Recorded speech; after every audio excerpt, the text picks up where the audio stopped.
भद्रं पश्येमाक्षभिर्यजत्राः स्थिरैरङ्गैस्तुष्टुवागुंशस्तनूभिः यशेम देवहितं यदायुः स्वस्ति न इन्द्रो वृद्धश्रवाः स्वस्ति नः पूषा विश्ववेदाः स्वस्ति नस्तार्क्ष्यो अरिष्टनेमिः स्वस्ति नो बृहस्पतिर्दधातु ॐ शान्ति शान्ति शान्तिः। अन्नं बहुकुर्वीत तद्व्रतं पृथिवी वा अन्नम् आकाशो अन्नादः पृथिव्यामाकाशः प्रतिष्ठितः आकाशे पृथिवी प्रतिष्ठिता।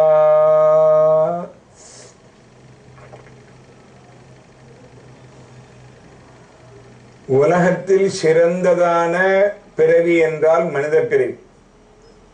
ஏனென்றால் இந்த பிறவியில் நாம் அடையக்கூடியதான 4 விதமான லட்சியங்கள் இருக்கின்றன என்று பெரியோர்கள் எல்லோரும் வேதம் ஆகமங்கள் புராணங்கள் எல்லாம் சொல்லி பெரியோர்களும் அனுபவத்தில் கண்ட உண்மை. அறம் பொருள் இன்பம் வீடு என்று இந்த 4ஐ சொல்கிறோம். தர்ம அர்த்த காம மோக்ஷ. இந்த மோக்ஷ என்பது பேரின்பம் என்று சொல்லக்கூடிய பிறவி பெருங்கடலை நீந்தி மறுபிறவி இல்லாமல் இருக்கும் பேரின்பம் என்பதை தனியாக வைத்துக் கொள்வோம். மற்ற 3 இருக்கிறது அல்லவா, தர்மம் அர்த்தம் காமம். தர்மேச்ச அர்த்தேச்ச காமேச்ச நாதிச்சராணி என்று ஒரு மனிதன்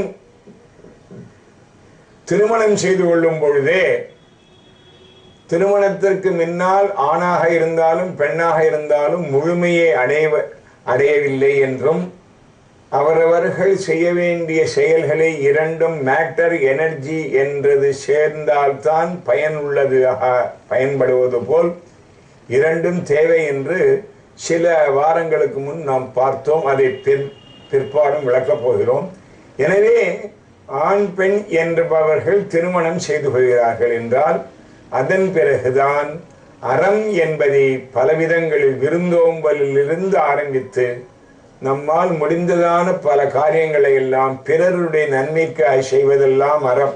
அறம் என்றால் என்னவென்றால், பிறர் உனக்கு எதை செய்தால் உன் மனம் சந்தோஷப்படுகிறதோ அதுதான் அறம் என்றும், பிறர் உனக்கு எதை செய்யக்கூடாது சொல்லக்கூடாது என்று நீ நினைக்கிறாயோ அதுதான் பாவம் என்றும், புண்ணியம் பாவம் என்பதற்கு இலக்கணத்தை மகாபாரதம் அழகாக சொல்கிறது.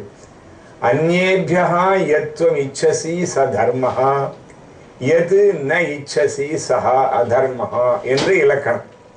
எனவே இந்த புண்ணிய பாவங்களை எல்லாம் நாம் செய்கிறோம் என்றோமேயானால் அதன் விளைவாக பின்னால் இன்ப துன்பங்கள் வருகின்றன.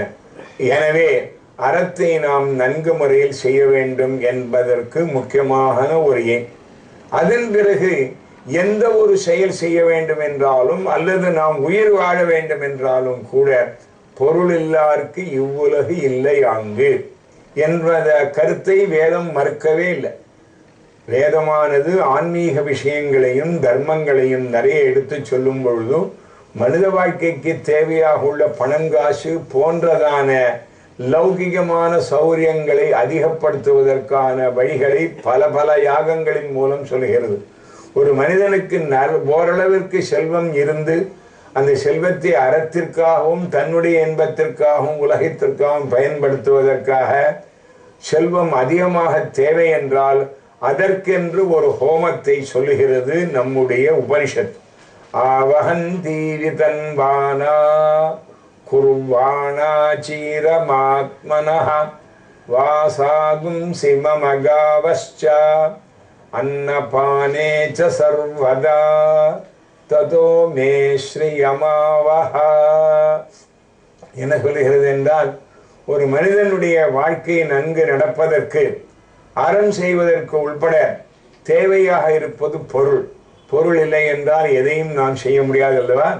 எனவே ஆன்ம தத்துவத்தை உணர்த்த வந்ததான உபனிஷத்தில் நாம் கற்க வேண்டியதை நன்கு கற்று அதன்படி நடந்து அதன் மூலம் வாழ்க்கையை செம்மைப்படுத்திக் கொள்ள வேண்டும் என்றால் அடிப்படையாக பணம் என்பது தேவை.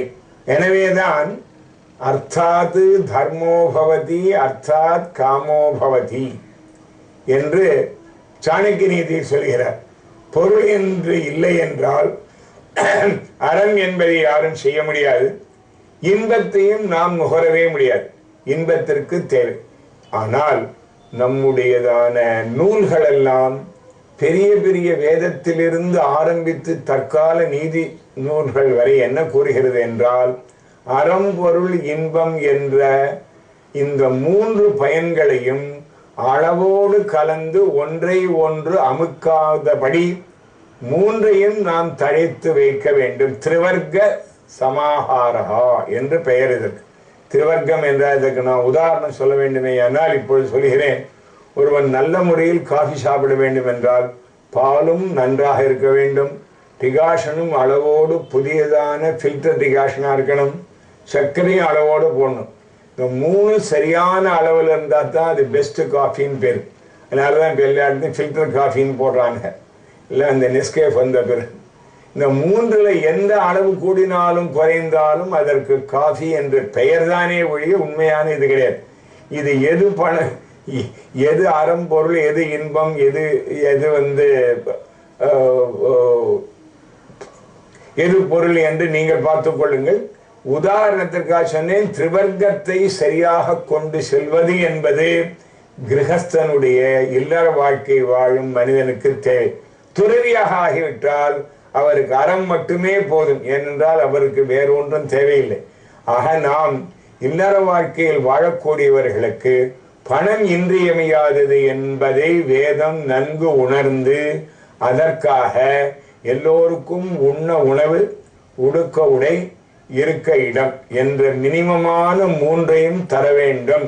அன்னபானேச்ச சர்வதா ததோ மே ஸ்ரீயமாவஹா லோமசாம் பசுபிஸ் சஹஸ்வாஹா என்று மந்திரம் கூறுகிறது.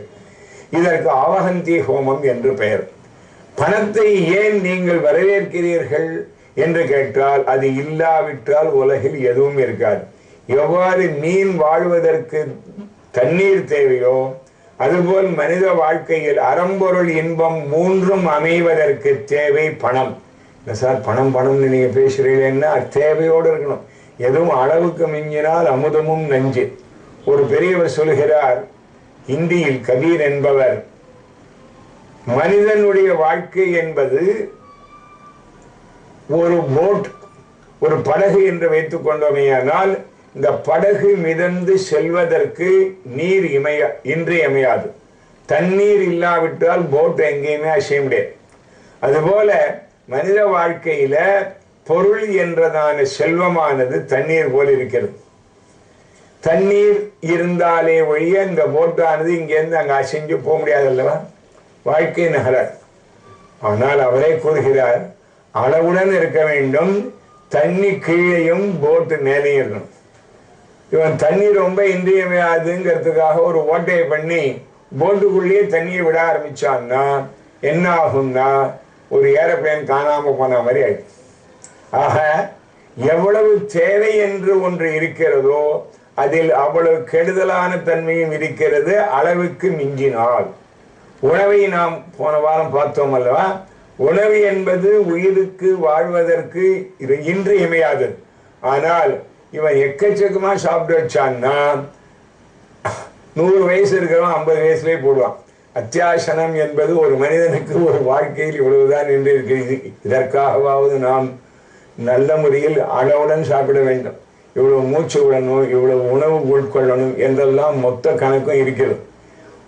ஒரு வருஷம் மொத்தமாக யாரோ ஒருத்தருக்கு வருமானம் வருதுன்னு வச்சோங்களேன் வயல்லேருந்து, உடனே அந்த மாசமே தை மாசமே தீர்த்துட்டான்னா அப்புறம் மாசி பங்குனியெல்லாம் எங்க போறோம்?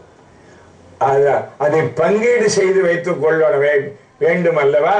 அதுபோல் இந்த பணமானது வந்த பொழுது அது போட்டிற்குள் நுழையாமல் பணத்தை வெளியே வைத்து அதில் வாழ்க்கை என்ற படகை நல்ல முறையில் செலுத்த வேண்டும். அப்படி ஒருவேளை ஓட்டை வந்ததுன்னா என்ன பண்ணணும்னு கேட்டார்.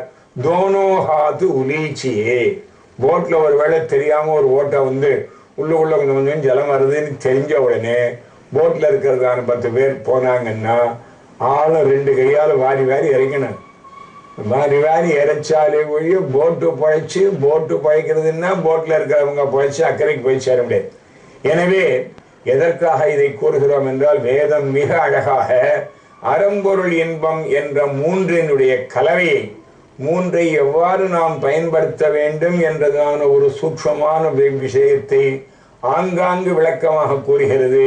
இன்றைய தினம் இதில் இம்பேலன்ஸ் என்ன வருகிறது என்றால், நாம் அறத்திற்கும் இம்பார்ட்டன்ஸ் கொடுக்கறதில்ல, முக்கியத்துவம் இன்பத்துக்கு கூட கொடுக்கறதில்ல. ரொம்ப பேர் என்ன பண்றாங்க, 2 பேரும் சம்பாதிக்கிறாங்க. இன்னைக்கு 6 மணிக்கு முன்னாடியே சூரியன் உதிக்கிறதுக்கு முன்னாடியே இங்கே ஐடிக்கு போயிடுறான். ராத்திரி 12 மணி 1 மணிக்கு வரான். வேலைக்கு சாப்பாடு கிடையாது, தண்ணி கிடையாது, சோறு கிடையாது, ஏதோ பிரெட்டை வாங்கி தின்னுக்கிறான். ஆக வயத்தை கட்டி வாயை கட்டின்னு பணம் சம்பாதிச்சு நம்ம பெற்றோர்கள் நம்முடைய மூதாதையர்கள்லாம் நல்ல வேலைக்கு சாப்பிட்டு கொண்டு நிம்மதியாக இருந்தாங்க. இப்போ அதையும் காணும், இன்பத்தையும் காணும். அறம் என்பது இருக்கா இல்லையான்னு ஒரு சந்தேகத்தில் அதுவும் குறையிறது. எனவே டிகாஷனை மட்டும் பிளாக் காஃபி சாப்பிட்ற மாதிரி நம்ம வாழ்க்கை இருக்கக்கூடாது என்பதுதான் வேதத்தின் கருத்தை ஒழிய, அதற்காக வாழ்க்கையில் வெறுத்து அதில் ஒன்றும் இல்லாமல் நாம் உபயோகம் இல்லாமல் தனித்து துன்பப்பட்டு வாழ வேண்டும் என்ற கருத்து வேதத்தில் கிடையவே. இம்மையில் செம்மையாக வாழ்ந்து மறுமையிலும் முழுமையான பயனை அடைவதற்காக உள்ள வழிகள் தான் நம் நூல்கள் எல்லாமே, நன்னூல்கள் எல்லாம் உணர்த்துகிறது என்பதை நாம் ஒவ்வொரு வாரமும் காண்போம். சகனா பவது.